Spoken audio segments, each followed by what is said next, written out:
जया एकादशी का व्रत विशेष रूप से श्रद्धालुओं के लिए पुण्यकारी और महत्वपूर्ण है।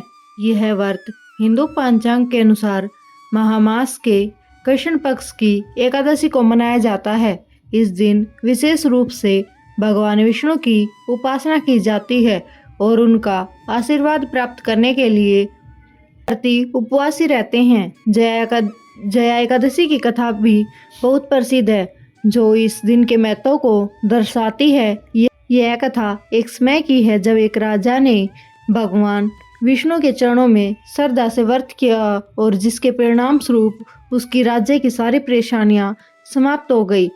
इसके साथ ही यह कथा हमें बताती है कि जया एकादशी का व्रत करने से व्यक्ति को आध्यात्मिक उन्नति, पापों का नाश और जीवन में सुख समृद्धि मिलती है। आज की इस वीडियो में हम जानेंगे जया एकादशी का क्या महत्व है। हिंदू धर्म में जया एकादशी को अत्यंत पवित्र और महत्वपूर्ण माना जाता है। हिंदू कैलेंडर के अनुसार माघ मास के शुक्ल पक्ष की एकादशी को जया एकादशी कहा जाता है। ऐसा कहा जाता है कि इस दिन व्रत करने से व्यक्ति को जन्म जन्मांतर के पापों से मुक्ति मिलती है। भगवान विष्णु के श्री कृष्ण अवतार की पूजा की जाती है।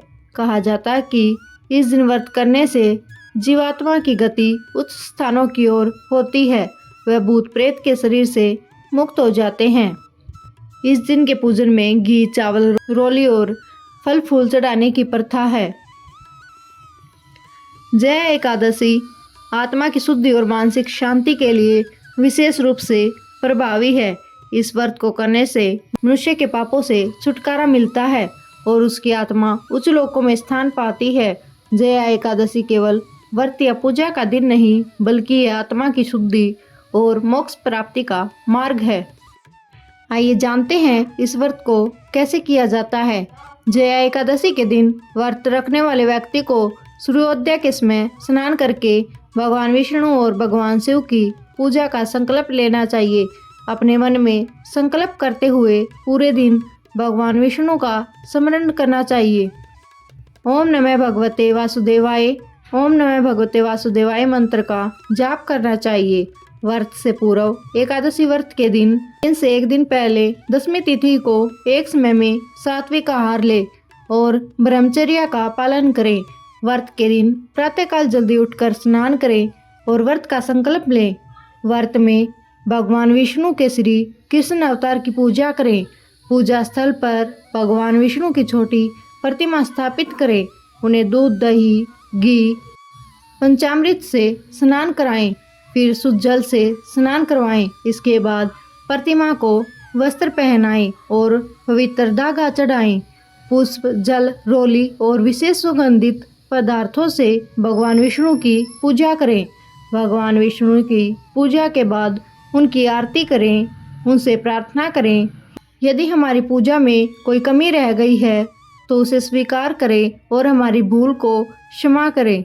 शाम को दीपक जलाएं, चंदन और फल आदि अर्पित करें। रात भर जागरण करें, श्री हरि के नाम का भजन करें और द्वादशी के दिन ब्राह्मणों या निर्धन व्यक्तियों को भोजन कराएं और दान दें। भगवान नारायण को प्रसन्न करने के लिए इस दिन श्री विष्णु का सहस्त्र नाम का पाठ करें। इसके अलावा नारायण स्तोत्र का पाठ करना भी शुभ माना गया है। इस व्रत में द्वादशी के दिन ब्राह्मणों को आमंत्रित करें, उन्हें भोजन कराएं, वस्त्र, पतल, पवित्र धागा और दक्षिणा दें। उनके जाने के बाद ही स्वयं भोजन करें। ऐसा करने से व्यक्ति भूत प्रेत के चक्कर से मुक्त होता है। परिवार में किसी की अकाल मृत्यु हो चुकी हो तो जया एकादशी व्रत करने से उसकी आत्मा को शांति मिलती है और वे भूत प्रेत योनि से मुक्त हो जाते हैं। इसी संदर्भ में आप सुनते हैं जया एकादशी की एक पौराणिक कथा। प्राचीन काल में इंद्र की सभा में मल्यवान नाम का एक गंधर्व गीत गा रहा था, लेकिन उसका मन अपनी नवयुक्ति पत्नी में था। इस कारण से उसका गायन ताल से बिगड़ गया। इंद्र ने क्रोधित होकर उसे श्राप दे दिया कि वह जिसको याद कर रहा है वह राक्षसी बन जाए। गंधर्व अपनी गलती स्वीकार करते हुए इंद्र से क्षमा मांगने लगा, लेकिन इंद्र ने उसे सभा से बाहर निकाल दिया। घर लौटने पर उसने देखा कि उसकी पत्नी सच में राक्षसी बन चुकी थी। श्राप से मुक्ति के लिए उसने प्रयास किए, लेकिन सब ये असफल रहे। एक दिन उसकी भेंट ऋषि नारद से हुई। ऋषि नारद ने उसे श्राप निवारण के लिए शुक्ल पक्ष की एकादशी का व्रत और भागवत कीर्तन की सलाह दी। गंधर्व ने एकादशी का व्रत किया और भगवान विष्णु की कृपा से उनके श्राप का अंत हुआ और उसकी पत्नी राक्षसी रूप से मुक्त होकर अत्यंत सुंदर रूप में परिवर्तित हो गई। दोनों ने स्वर्गलोक की ओर यात्रा की, सुखपूर्वक निवास किया।